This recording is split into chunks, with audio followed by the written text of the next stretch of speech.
जय श्री कृष्ण प्रिय भक्तों, राधे राधे। आज हम जानेंगे श्री कृष्ण भगवान के जन्म के समय की ग्रह नक्षत्र की अद्भुत स्थिति। क्या सचमुच जन्म के समय ग्रह नक्षत्र मनुष्य के भाग्य को प्रभावित करते हैं?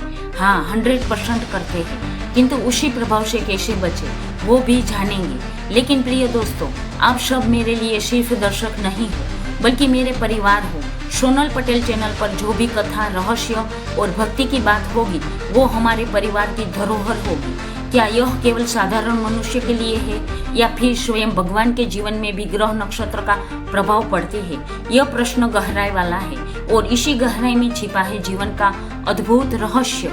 अगर आपके जीवन में भी ग्रह नक्षत्र की उलझन है या किसी तांत्रिक विधि ने आपको डराया रखा है तो यह वीडियो आपके लिए है। महादेव और हनुमान जी की कृपा से साधारण उपाय से भी ग्रह बाधा दूर हो सकती है। पूरा वीडियो देखिए, आपको अवश्य नया जीवन की राह और प्रेरणा जरूर मिलेगी। श्री कृष्ण के जन्म की ग्रह स्थितियाँ केवल उनके लिए नहीं है बल्कि हमें यह सीख देती है अपितु कैसे परिस्थितियाँ हर एक इंसान के जीवन को बदल देती है और कैसे भक्ति एवं विश्वास से हम उनको परिस्थितियों को सामना करके पलट सकते हैं। आज का वीडियो केवल कथा नहीं है बल्कि आत्मा को छू लेने वाला संदेश है।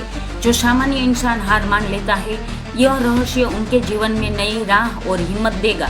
भगवान श्री कृष्ण की कुंडली का राज और रहस्य। कहते हैं कि जब जब धरती पर भगवान अवतरित होते हैं तब तब आकाश में ग्रह नक्षत्र भी रहस्यमय संकेत देते हैं। श्री कृष्ण के जन्म की उसी आधी रात जब कारागार के ताले टूटे और स्वयं विष्णु भगवान ने मथुरा में अवतार लिया, तब ग्रहों ने ऐसा अद्भुत संयोग रचा जिसे आज भी ज्योतिषी देवी रहस्य माना जाता है। चंद्रमा वृषभ राशि में थे, रोहिणी नक्षत्र था, शनि अपनी कठोर दृष्टि डाल रहे थे, राहु केतु भी सक्रिय थे। इसी कारण जन्म से ही संकट, कारावास और संघर्ष अपितु कंस का अत्याचार कृष्ण के भाग्य में लिखा था। स्वयं कैलाशपति महादेव भी इस बात पे दुखी थे। ग्रहों का खेल केवल सामान्य जीवों के लिए बंधन है, परंतु कृष्ण तुम तो स्वयं वह शक्ति हो जो काल और ग्रहों को भी अपने नृत्य पर नचा सकते हो। कृष्ण की कुंडली में नाग दोष का संकेत भी था और उसी का परिणाम था कालिया नाग की लीला। परंतु क्या कोई दोष उस पर हावी हो सकता है जो स्वयं दोषों का नाशक है? कृष्ण ने नन्हे पैरों से नाग के फनों पर नृत्य करके नाग दोष का गमन कर दिया। शनि महाराज वक्री थे। हे गोविंद, मेरी दृष्टि से कोई बच नहीं सकता है, मेरे प्रभाव से राजाओं का राज्य छीनता है, परिवार बिखरता है, अपितु जीवन संकट में पड़ता है। कृष्ण मुस्कुराए और संघर्ष स्वीकार किया। हे शनिदेव, आपकी दृष्टि न्याय करती है, किंतु याद रखो भक्ति और प्रेम के आगे कठोर ग्रह भी पिघल जाता है। शनि की दशा अत्यधिक भारी हुई और तब राधा रानी ने गहन भक्ति का दीपक जलाया। राधा ने प्रण किया, यदि कृष्ण मेरे प्राण है तो उन पर कोई ग्रह अपना प्रभाव नहीं दिखा सकता।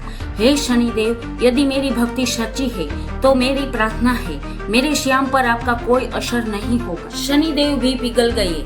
माता राधे, तुम्हारी भक्ति ने मेरे प्रभाव को निष्क्रिय कर दिया है।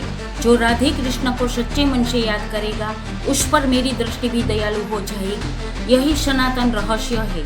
ग्रह और नक्षत्र केवल उस पर हावी होता है जो प्रेम और भक्ति से विहीन है।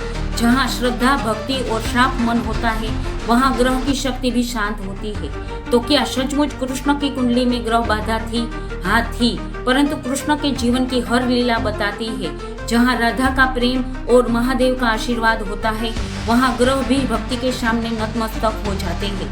तो प्रिय भक्तों, जीवन कितना भी कठिन हो, बाधाएं हो, परंतु डरने की बात नहीं है। जीवन को सही दिशा दो, साथ में प्रेम भक्ति का दीपक जलाओ, एक ना एक दिन प्रकाश फैलता ही है जरूर, ये मेरा विश्वास है। आपकी राय क्या है?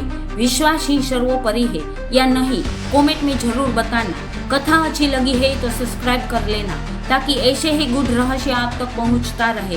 ग्रह और नक्षत्र के लिए एक लाइक बनती है ताकि आपके जीवन में भी नवग्रह देव शांति दे और खुशियां भर दे। जय श्री कृष्ण, राधे राधे।